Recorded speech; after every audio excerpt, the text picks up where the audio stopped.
I Heart Sydney. You keep on saying that LRH was a true believer. What are you basing that on? On one account where one person said LRH wanted to get rid of body thetans when he was already old, sick, and crazy? That doesn't mean that he was a believer when he was younger.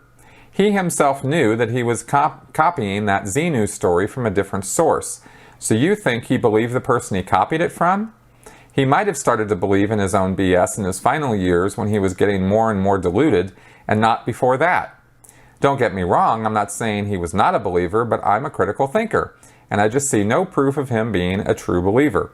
And since you're a critical thinker too, I hope you're not basing your thoughts on that single source about his behavior shortly before his death. I'd be interested in more sources that back up the claim of LRH being a true believer, and then I might agree. Well, alrighty then. There are multiple reasons to believe that L. Ron Hubbard believed in what he was talking about. First off, you have in 1938 him writing the One Command, which became Excalibur, or the Dark Sword. This was not just a little write-up or a couple pages. This was an entire book that L. Ron Hubbard sat down and wrote and tried to sell very enthusiastically, according to his literary agent and people who were around at the time, who had something to, I think Forrest Ackerman had actually read it as well, and he, I quote him in my book, talking about the Dark Sword. And this was a work that Hubbard was very passionate about, and he said that he thought it was going to be a bigger bestseller than the Bible. And we believe, in fact, I did a whole podcast with Yuval Leor about the idea that Hubbard might have suffered from temporal lobe epilepsy, and that TLE might well have been triggered, or somehow, he had some epiphany as a result of this TLE in 1938 when he had this dental surgery that apparently sparked this epiphany of his, where he felt like he said he died in the dentist chair. They had to resuscitate him, and while he was dead, he had a vision of going up to heaven or through some tunnel and finding access to all information. And he wasn't supposed to, but he remembered some of it, and he came back all on fire about this. That was a precursor to then later becoming involved in the occult. And we have in 1946 or 1947, L. Ron Hubbard's Affirmations, which are a whole appendix again in my book, Scientology A to Xenu.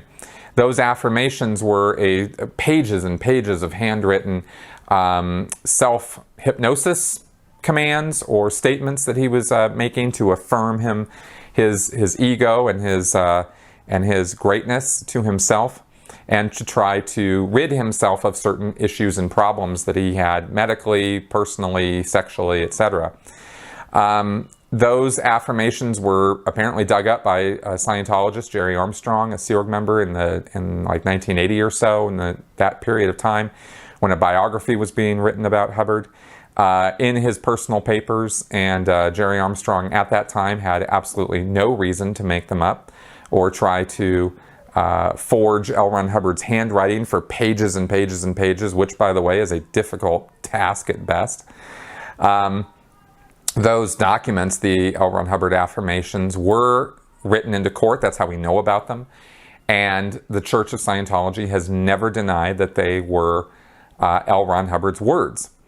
The contents of those give you very clear idea that L. Ron Hubbard believed in a guardian spirit, that he had occult beliefs, not just, it wasn't just a show or something he was doing to con Jack Parsons out of some money.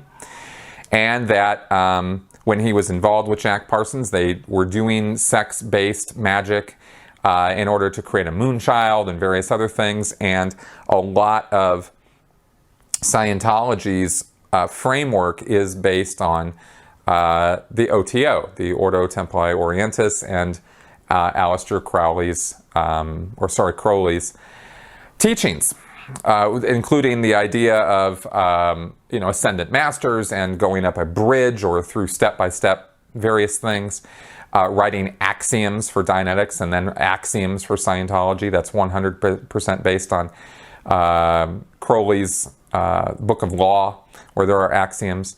So in the same style. I mean, it's not just that there are some axioms. I mean, it's clearly Hubbard was inspired by this work. And so that doesn't necessarily mean that he had to be a true believer because he was plagiarizing ideas that Crowley had, but we have the affirmations which show that he did truly believe in some kind of guardian spirit, which was part of his occult practice with Jack Parsons.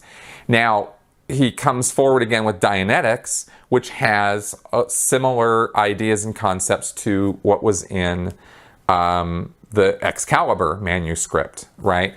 So, and we know that Hubbard had a lot of personal problems which he himself was trying to address using Dianetics and later Scientology on himself in order to try to cure his body problems and his personality problems and issues. And he talked about this in various places in his lectures, not in grim and gory detail, but in enough detail that in hindsight you go, yeah, I get that's what he was trying to do that. Plus, if you understand and agree with the TLE theory, which I definitely do, then you have an almost fanatical belief on his part, going and playing against the pathological liar con man side of him and the lying side of him. So both of these things exist at the same time. He's a complex guy. I keep saying that about Hubbard, right? Because it's not black and white. It's not, oh, he was just it's easy to see that he was just conning everybody. It's not so easy to see that that's all he was doing, although it's easy to see that was part of what he was doing through the 1950s. And there's lots of reasons to say that, yeah, he had a con going. He had crazy stuff going on. But he was also, drinking to excess. There was drug use. How much drug use is arguable, right? Depending on who you talk to and when they were around him. But was he using drugs? Yeah, he was. How much and when? That's debatable. Was he drinking? Yes, absolutely. Again, how much and how often? Debatable, right? Depends on who you're talking to from what time period. So those are factors, right? Then you get L. Ron Hubbard's solo auditing, which he develops at St. Hill Manor in England in the early 1960s, before the Xenu story. He had developed confidential auditing called power processing, and then he developed these the early OT levels, OT1, OT2, before he hit the Xenu story with OT3, and those were auditing procedures that he spent, I don't know, at that point, I guess 2 or 3, maybe 4 years developing. The clearing power and the clearing course and R6EW, these were auditing procedures that were run on yourself. So, you could say, well, Hubbard developed those to do solo auditing, and that was all just a big con, but yet he spent hours doing it on himself in a room. So, he kept worksheets, like they have these things, they have file cabinets of his worksheets. So, sure, he could have just made all that stuff up, but I doubt that he did. The detail that comes out of that time period is intense. This isn't a little brush off sort of thing. He wrote hundreds and hundreds of pages of detailed descriptions about how to do these auditing procedures, and he wasn't, so if he was just making it up, he was spending a lot of time making stuff up. I believe that he was actually dedicated to trying to handle things about himself, and he couldn't get other people to do it on him, and so he finally went, well, I'll just do it on myself, and that's where solo auditing comes from. And it was 3 years or so after he started developing solo auditing that he comes up with the Xenu story in 1967. After all of this, you come up to 1980, 81, 82, I can't remember the date, I think it was 1980 that he wrote that final bulletin that we refer to, where he talks about himself being Lucifer, the light bringer. And he sort of brings out this Gnosticism, where God in the Bible was the bad guy and Lucifer was the good guy because he was the light bringer. And this is a Gnostic idea, right? That by denying knowledge or gnosis to man, you're doing a bad thing, and that's why God's bad. Whereas Satan or the snake or the creature that comes in and convinces Eve to eat from the tree of the knowledge of good and evil. This was from the Gnostics' point of view, that was the good thing. That was the right thing to do, to give man knowledge. And Scientology as a philosophy is definitely based on the idea that knowledge is a good thing, which I know is completely contradictory to how Scientology has developed into denying people access to the internet and critical things about Scientology and that sort of stuff. But that's that's the fanatical mindset that develops after the fact of having developed this idea or philosophy that knowledge is good, responsibility, control, like all these things are good things, and we should all get along, and there should be compassion and caring and understanding, and I mean there's good stuff in that philosophy to look at and go, wow, this is really good. It's just there's all this bad crap piled on top of it.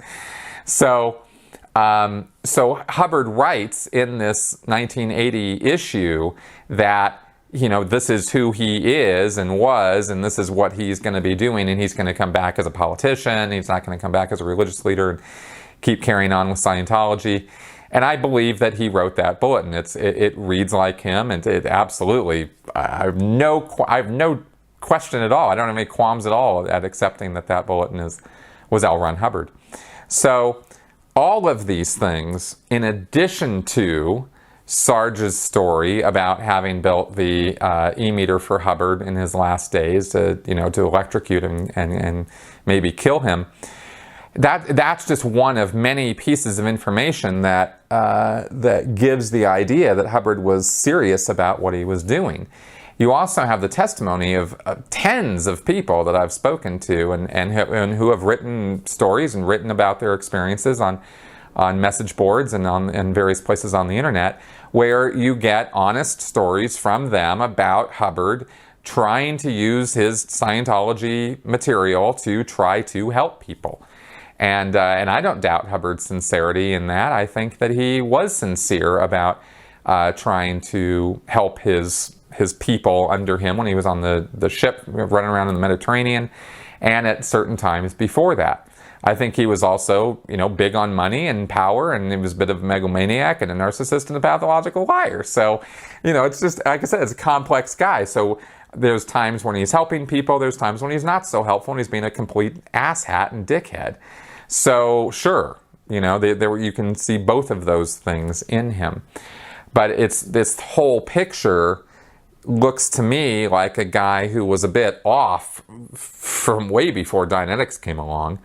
And had criminal tendencies, and they thought lying was just a really good idea, mainly about himself. That's where a lot of his lies tended to focus is on his own personal experiences and his own adventurous record of doing amazing daredevil things. But I think he thought that his talking about Dianetics and Scientology always had these bits of truth in it, even if he knew he was personally off the rails himself and he wasn't always following his own teachings. I think he really thought he was onto something. I really do. So those are many of the reasons why I think that, and I hope that answers your question.